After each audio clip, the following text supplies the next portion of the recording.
Analisis Santuy kembali mengudara bersama gue Felix, dan hari ini gue mau ngebahas, ya kalau bukan sepak bola apalagi.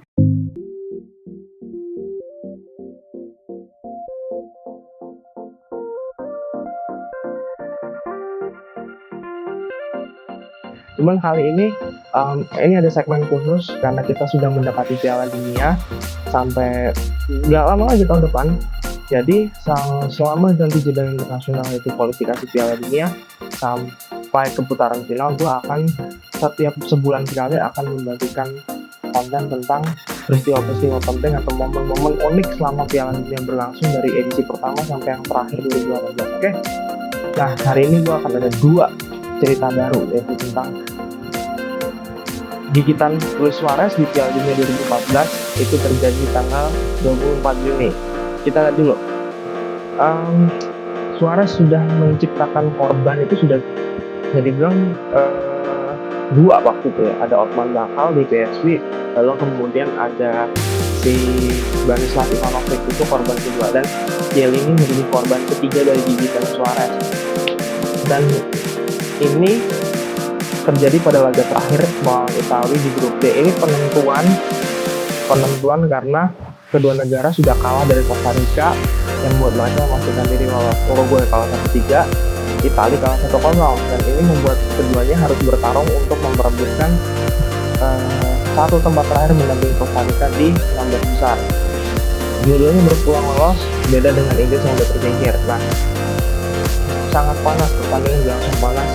Claudio Marchisio udah dapat kartu merah di menit ke-58, lalu insiden Suarez terjadi, dia dapat penjagaan ke kotak penalti, dan sang striker mendapat dan menggigit bola Chiellini.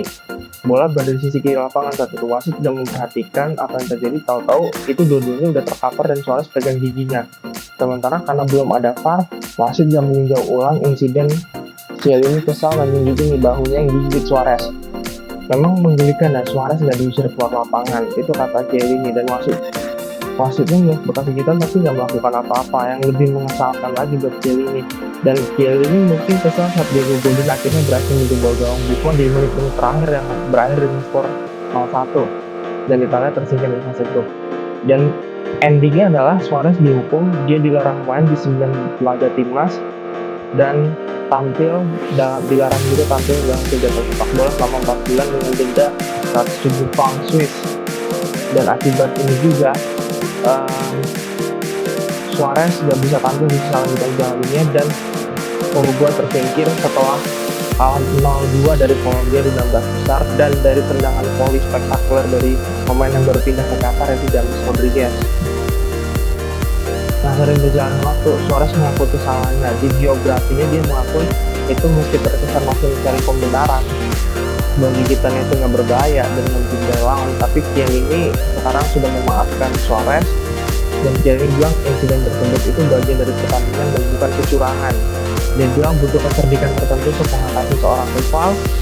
Langkah menghalalkan segala cara dari Suarez ini mengingatkan kita pada akhirnya saat menghalangi bola dengan tangan ya, yaitu hand of God versi 2.0-nya Suarez saat menghadapi Ghana di Piala 2010. Bisa dibilang di masa mudanya tuh Suarez banyak mengalami kontroversi, dan nanti kalau yang Uruguay melawan Ghana nanti ada ceritanya tersendiri ya. Oke, yang kedua. Nah, ini terjadi 25 Juni tahun 2006 atau 8 tahun sebelumnya. Ini di Piala Dunia Jerman. Gak banyak pertandingan sepak bola yang ada halaman khusus di Wikipedia, dan salah satunya adalah Portugal melawan Belanda yang dijuluki The Battle of Nuremberg. Kenapa? Karena ini terjadi di 16 besar Piala Dunia 2006. Di Euro 2004 kedua negara itu sudah bertemu ya, Portugal dan Belanda. Di semifinal Portugal unggul 2-1 dan masuk ke final. Kalau di Euro 2004 laganya relatif lancar, di Piala Dunia sebaliknya yang terjadi.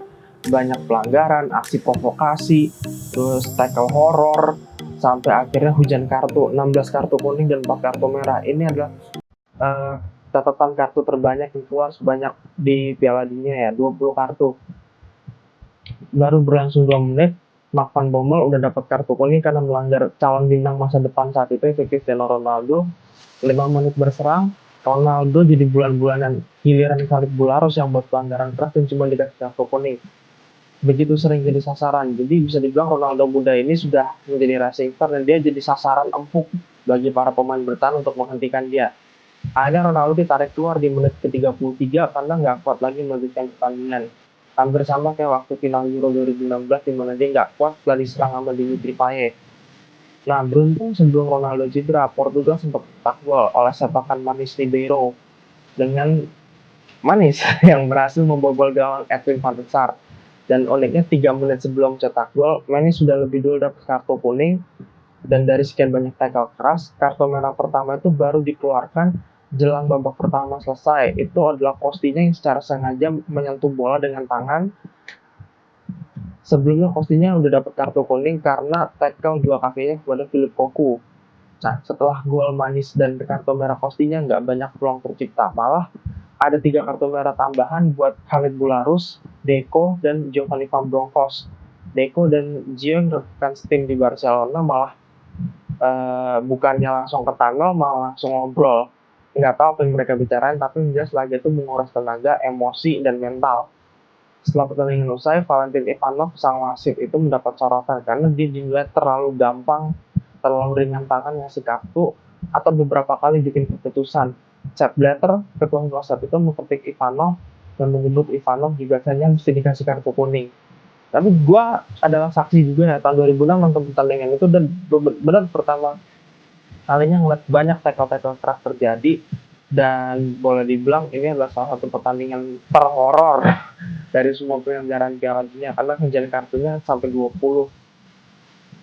Ya beruntungnya memang di sini Portugal memang bermain tetap unggul di atas Belanda pada saat itu ya. Beda mungkin kalau sekarang, tapi memang intinya adalah Portugal, persatuan rivalitas Portugal dan Belanda memang lebih banyak dimenangkan oleh Portugal pada zaman modern. Oke, menurut gue itu aja untuk dua peristiwa ini dan diharapkan semoga ini bisa ready pada saat jeda internasional pada awal Oktober nanti. Oke, thank you for watching, see you.